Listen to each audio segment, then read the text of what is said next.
నమస్కారం. TCN news కి స్వాగతం. ముందుగా ముఖ్యాంశాలు. బర్డ్ ఫ్లూ వైరస్ పై ఆందోళన వద్దు, నిర్మూలన చర్యలు చేపట్టిన ప్రభుత్వం స్పష్టం చేసిన తణుకు ఎమ్మెల్యే ఆర్మిల్లి. తేతలి లేహం ఫుడ్స్ కర్మాగారం కార్యకలాపాలను ఆపాలని స్టే ఇచ్చిన హైకోర్టు, తణుకులో ప్రకటించిన రాష్ట్ర మాజీ మంత్రి కారుమూరి. తణుకులో ఘనంగా ఘంటసాలకు నివాళులర్పించిన కళాకారులు, అభిమానులు, ఆయన గేయాలను ఆలపించిన గాయకులు. బీజేపీ అభివృద్ధికి కృషి చేస్తున్న కార్యకర్తలకు గుర్తింపు, తాడేపల్లిగూడెం మండలం పార్టీ సభలో స్పష్టం చేసిన జిల్లా అధ్యక్షురాలు అయినంపూడి. కలవపూడి గ్రామంలో ఈ నెల 15వ తేదీ నుండి నిర్వహించనున్న ఉమా భీమేశ్వర స్వామి విగ్రహ ప్రతిష్ఠా మహోత్సవం వివరించిన నిర్వాహకులు. బర్డ్ ఫ్లూ నేపథ్యంలో పిల్లల వసతి గృహాల్లో కోడిగుడ్లను ఆహారంగా వినియోగించవద్దు, అమలాపురంలో వార్డెన్లను అంబేద్కర్ కోనసీమ జిల్లా కలెక్టర్ మహేష్ కుమార్. బొబ్బర్లంక ఆంజనేయ స్వామిని దర్శించుకున్న కొత్తపేట మాజీ ఎమ్మెల్యే జగ్గిరెడ్డి, వెంట ఉన్న గ్రామ ప్రముఖులు, అభిమానులు. ఆరోగ్యకరమైన సమాజం కోసం అందరూ పాటుపడాలి, రాజమండ్రి ప్రభుత్వాసుపత్రిలో పిలుపు ఇచ్చిన తూర్పుగోదావరి జిల్లా ప్రధాన న్యాయమూర్తి సునీత. వ్యక్తిగత సమాచారం గోప్యత పౌరుల ప్రాథమిక హక్కు, ఏలూరులో చెప్పిన నేషనల్ ఇన్ఫర్మేటిక్స్ సెంటర్ అధికారి భానుప్రకాష్. ఎగ్ బాస్కెట్ గా పేరొందిన తణుకు ప్రాంతంలో కోళ్లకు సోకిన వైరస్ వార్తలతో ఈ ప్రాంతాన్ని కలకలం రేపింది. ముఖ్యంగా బర్డ్ ఫ్లూ వ్యాధి సోకి కొన్ని చోట్ల కోళ్లు చనిపోయిన విషయాన్ని జిల్లా ఉన్నతాధికారులే నిర్ధారించడంతో ఈ అంశం ప్రజల్లో చర్చాంశనీయమైంది. తణుకు పాత తాలూకా పరిధిలోని గ్రామాలలో అధికంగా విస్తరించి ఉన్న కోళ్ల ఫారాల కార్యకలాపాలకు కొంతవరకు ఆటంకం ఏర్పడడంతో రైతులు ఆందోళన వ్యక్తం చేస్తున్నారు. ఈ నేపథ్యంలో తణుకు ఎమ్మెల్యే ఆర్మిల్లి రాధాకృష్ణ మీడియా సమావేశం ఏర్పాటు చేసి కోళ్ల ఫారాల యజమానులకు, వినియోగదారులకు ధైర్యం చెప్పారు. ఈ వ్యాధిని అరికట్టేందుకు ప్రభుత్వ పరంగా అన్ని చర్యలు తీసుకున్నట్లు చెప్పారు. ఇదిలా ఉండగా తేతలి లేహం ఫుడ్స్ కర్మాగారాన్ని మూసివేయించాలనే లక్ష్యంతో తాము గత ప్రభుత్వం నుంచి ఇప్పటి వరకు కృషి చేస్తున్నట్లు చెప్పారు. దీనిపై ప్రతిపక్ష నేత చేస్తున్న ఆరోపణలను ఆర్మిల్లి తీవ్రంగా ఖండించారు. నిజాలు తెలిసిన ప్రజలు ఎవరూ మభ్యపెట్టలేరు అని ఆయన వ్యాఖ్యానించారు. వేల్పూర్ గ్రామంలో H5N1 వైరస్ మనకి నిర్ధారణ కావడం జరిగింది. ఇంకా కోళ్లకు సంబంధించి ఈ వైరస్ నిర్ధారించారు. దాదాపు ఒక 50,000 బర్డ్స్ ఉన్నటువంటి పౌల్ట్రీ ఫామ్ లో ఎఫెక్ట్ అవ్వడం జరిగింది.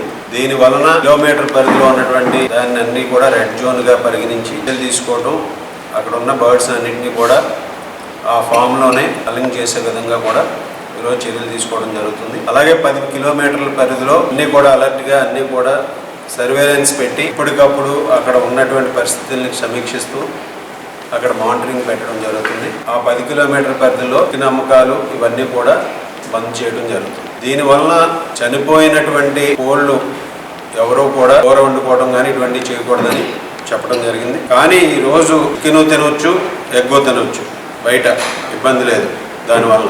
కానీ చనిపోయిన వాటిని తినకూడదని డిపార్ట్మెంట్ వారు కూడా చెప్తున్నారు.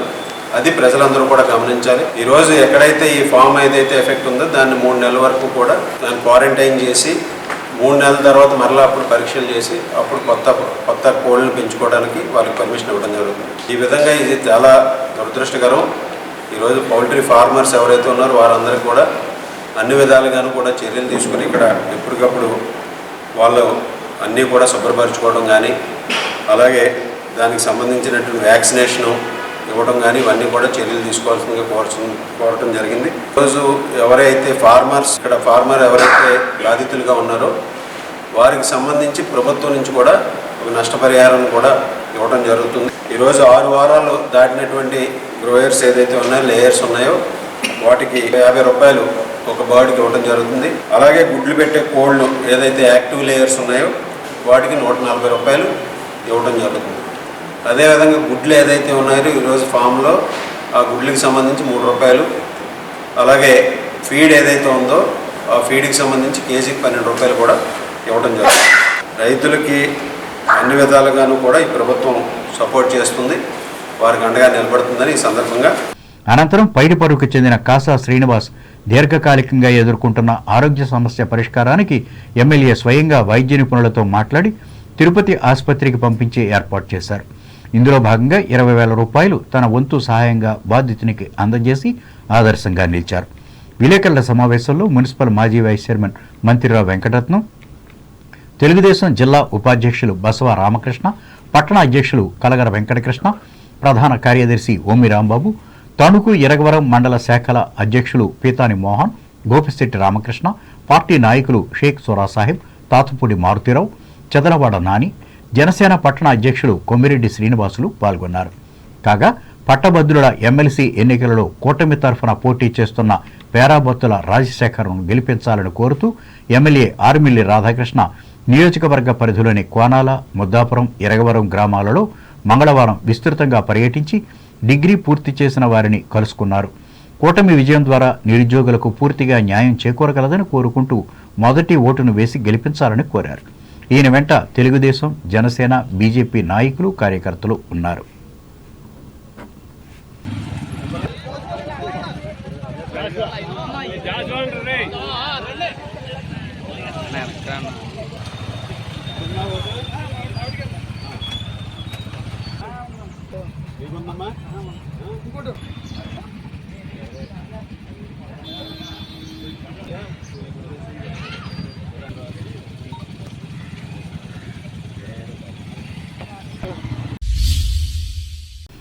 పర్యావరణ సమస్యకు కారణంగా ఉన్న తణుకు మండలం తేతలి లేహం ఫుడ్స్ ప్రైవేట్ లిమిటెడ్ను మూసివేయాలని దాఖలు చేసిన కేసుకు హైకోర్టు స్పందించి స్టే ఇచ్చిందని పేర్కొంటూ తణుకులో వైఎస్ఆర్ కాంగ్రెస్ పార్టీ నాయకులు, కార్యకర్తలు, గో సంరక్షణ సమితి సభ్యులు సంబరాలు జరుపుకున్నారు. ఈ సందర్భంగా రాష్ట్ర మాజీ మంత్రి కారుమూరి వెంకటనాగేశ్వరరావు మాట్లాడుతూ ఇంతకు ముందు తమ ప్రభుత్వంలో ఆపివేయించిన ఈ కర్మాగారం కార్యకలాపాలు మళ్లీ ప్రారంభమవడంతో ఆ ప్రాంత ప్రజలు ఆందోళన బాట పట్టినట్లు చెప్పారు. ఈ నేపథ్యంలో గో సేవా సమితి కోర్టుకు వెళ్లడంతో ఈ స్టే వచ్చిందని వివరిస్తూ వారిని అభినందించారు. ఈ కార్యక్రమంలో న్యాయవాదులు వెలగల సాయిబాబారెడ్డి, పొట్ల సురేష్, మాజీ కౌన్సిలర్లు ఇండుగుపల్లి బలరామకృష్ణ, కర్రి గంగాధరప్పారావు, పార్టీ నాయకులు వి సీతారాం, జల్లూరి జగదీష్, ఉద్యమకారులు రాజేష్ నాథ్ అఘోరీలు పాల్గొన్నారు. భారతదేశంలో హైందవ సంస్కృతి, భగవద్గీత, గోమాతలకు ఉన్న ప్రాధాన్యతను ప్రజలకు వివరిస్తూ దేశవ్యాప్తంగా చేపట్టిన ప్రచారకులు మంగళవారం తణుకు విచ్చేశారు. ఈ సందర్భంగా వీరికి వాసవి కన్యకా పరమేశ్వరి ఆలయ కమిటీ సభ్యులు పట్టణంలోని షిరిడీ సాయి మందిరం వద్ద ఘన స్వాగతం పలికారు. అనంతరం ఈ ప్రచారకులను వాసవి గుడి వద్దకు చేరి ప్రజలను ఉద్దేశించి మాట్లాడారు. ఈ సందర్భంగా ప్రవచనకర్త సురభీదాస్ మాట్లాడుతూ హైందవ సాంప్రదాయాన్ని పరిరక్షించుకోవాల్సిన అవసరం ఎంతైనా ఉందని అన్నారు.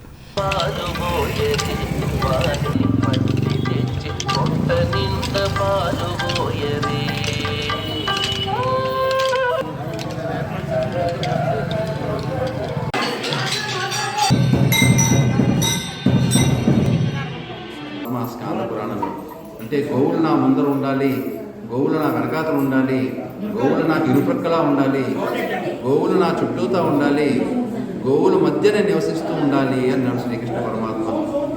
గో సంరక్షణార్థమై గోవులైతే 33 కోట్ల దేవతలు లేరు.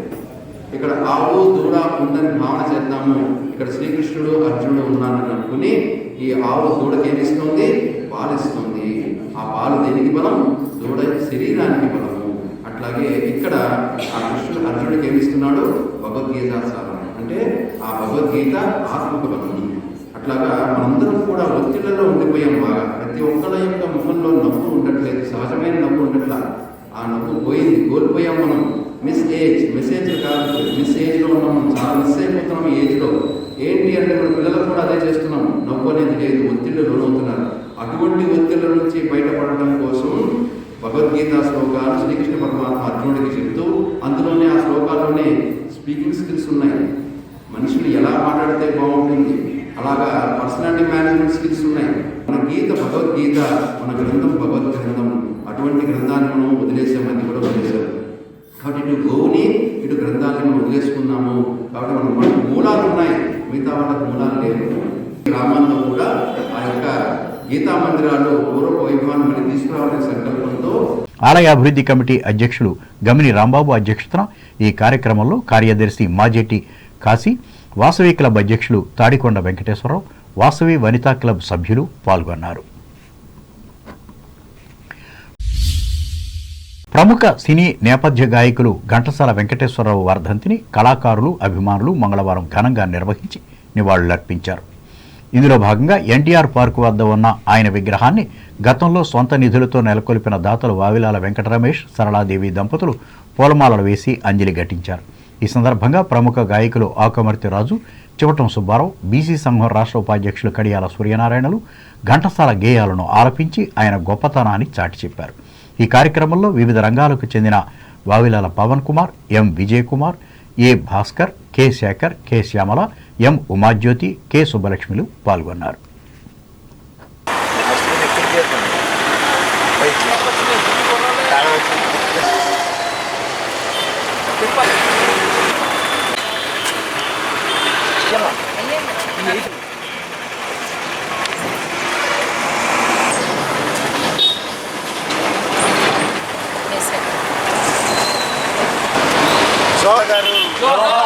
జోహార్ అమర గాయకుడు ఘంటసాల గారు, జోహార్ అమర గాయకుడు ఘంటసాల గారు, జోహార్ అమర గాయకుడు ఘంటసాల గారు. ఆరి వెంట మొక్క నాటి పెంచరా, కలవాడు లేనివాడు నిన్ను తలచురా, భువిని తరతరాల నీదు పేరు నిలచురా, పని చేయువాడి ఫలము నారగించురా, చేసేది ఏమిటో చేసేయి సూటిగా, వేసేయి పాగా ఈ కోటలు, ఎన్ని కష్టాలు గానీ నష్టాలు రాని నీ మాట దక్కించుకో బాబయ్య, బాబయ్య చేసేది ఏమిటో చేసేయి సూటిగా, వేసేయి పాగా ఈ కోటలు. చక్కెర బోలిన గాత్రము తక్కెడతో నెంచి చూడ తగని స్వరముల్, మక్కువ మీరగ వినిన చక్కని ఉల్లాసమే రసజ్ఞుల హృదికి. నేనొక పూల మొక్క కడ నిల్చి శివాలున కొమ్మ వంచి, ఘోరానెడునంతలోనే బిరులన్నీయు జాలిగా నోళ్ళు విప్పి, మా ప్రాణము తీటువాయనుచు బావురుమన్నవి కృంగిపోతి, నా మానసమందెదో తళుకుమన్నది పుష్ప విలాప కావ్యమై, మా వెలలేని ముగ్ధ సుకుమార మరంద మాధురీ జీవితమెల్ల మాకై కృషించి నశించి త్యజించిపోయే, మా యవ్వనమెల్ల కొల్లగొని ఆపై చీపురుతోడ చిమ్మి, ఆపై చీపురుతోడ చిమ్మి మమ్ము అవమానింతురు కదా. గిరిజన ప్రజల సంక్షేమం కోసం గిరిజన్ కోఆపరేటివ్ కార్పొరేషన్ కృషి చేస్తున్నట్లు ఈ సంస్థ చైర్మన్ కెడారి శ్రావణ్ కుమార్ తెలిపారు. ఎమ్మెల్సీ ఎన్నికల సందర్భంగా కూటమి అభ్యర్థి తరఫున ప్రచారం చేసేందుకు తణుకు ఇచ్చేసిన ఆయన మంగళవారం మీడియాతో మాట్లాడారు. అందరికన్నా వెనుకబడిన గిరిజనులు అభివృద్ధి కోసం గత ప్రభుత్వం నిర్లక్ష్యం వహించగా తెలుగుదేశం, జనసేన, బీజేపీల ఆధ్వర్యంలో నడుస్తున్న ప్రభుత్వం చిత్తశుద్ధితో అభివృద్ధికి పాటుపడుతున్నట్లు చెప్పారు. అదేవిధంగా ఏఎస్ఆర్ అల్లూరు సీతారామరాజు జిల్లాలో ఉన్నటువంటి మణి ప్రాంతంలో 1/70 చట్టం గురించి జరుగుతున్న చర్చ, అదేవిధంగా దాని నిమిత్తం జరుగుతున్న పనుల నిమిత్తం మేము చెప్పదలుచుకున్నాం. ఈరోజు ముఖ్యమంత్రి గారు, అదేవిధంగా డిప్యూటీ సీఎం గారు లోకేష్ బాబు గారు, ప్రధానమంత్రి గారు కూడా, రాష్ట్ర ప్రభుత్వం, కేంద్ర ప్రభుత్వం కూడా ఒకటే చెప్తుంది, ఏదైతే 1/70 యాక్ట్ చట్టం ఉందో ఈ 1/70 యాక్ట్ చట్టాన్ని సవరించేది లేదు. ఈ చట్టాన్ని అమలుపరిచే విధంగా, పటిష్టంగా అమలుపరిచే విధంగా ప్రభుత్వం చర్యలు తీసుకోబోతుందని చెప్పి కూడా ఈ సందర్భంగా తెలియజేస్తున్నాం. ఏదైతే 1/70 యాక్ట్ అయితేనేమి, జీవో నెంబర్ 3 అయితేనేమి, లేకపోతే ఇతర గిరిజన చట్టాలు ఏవైతే ఉన్నాయో అన్నింటినీ కూడా పటిష్టంగా అమలు చేసి గిరిజన సంతతికి, గిరిజన ప్రాంతానికి న్యాయం చేకూరేలాగా ఈ ప్రభుత్వం ఉంటుందని చెప్పి కూడా ఈ సందర్భంగా తెలియజేస్తున్నాం. అందువల్ల ప్రజలందరూ కూడా నేను కోరుకుంటున్నాను, వాళ్ళకి విజ్ఞప్తి చేస్తున్నా, 1/70 యాక్ట్ ఏదైతే ఉంటుందో 1/70 యాక్ట్ యథావిధిగా కొనసాగుతుంది. ప్రభుత్వం కూడా హామీ ఇచ్చింది. ముఖ్యమంత్రి వారు కూడా శ్రీ నారా చంద్రబాబు నాయుడు గారు కూడా ఈ విషయం మీద మాట్లాడడం జరిగింది. మంత్రి గారు కూడా స్పష్టత ఇవ్వడం జరిగింది. 1/70 యాక్ట్ అమలు జరగడమే కాకుండా పటిష్టంగా అమలు చేసే విధంగా ప్రభుత్వం ముందుకొస్తుందని చెప్పి కూడా ఈ సందర్భంగా తెలియజేస్తున్నాం. తణుకు పట్టణ పరిధిలోని Sajjapuram senior citizen welfare association ఆధ్వర్యంలో మెయిన్ రోడ్లోని జిల్లా పరిషత్ బాలుర ఉన్నత పాఠశాల ఎదురుగా ఉన్న ఈ సంస్థ కార్యాలయంలో ప్రతివారం మాదిరిగా ఈ మంగళవారం కూడా ఉచిత వైద్య సేవా శిబిరాన్ని ఏర్పాటు చేసి సేవలు అందించారు. ఇందులో భాగంగా వైద్య ప్రముఖులు భూపతరాజు రమేష్ చంద్రబాబు 27 మందిని పరీక్షించి మధుమేహం, రక్తపోటు స్థాయి నివేదికలను అందించారు. అలాగే వీరు తీసుకోవాల్సిన జాగ్రత్తలను వివరించారు.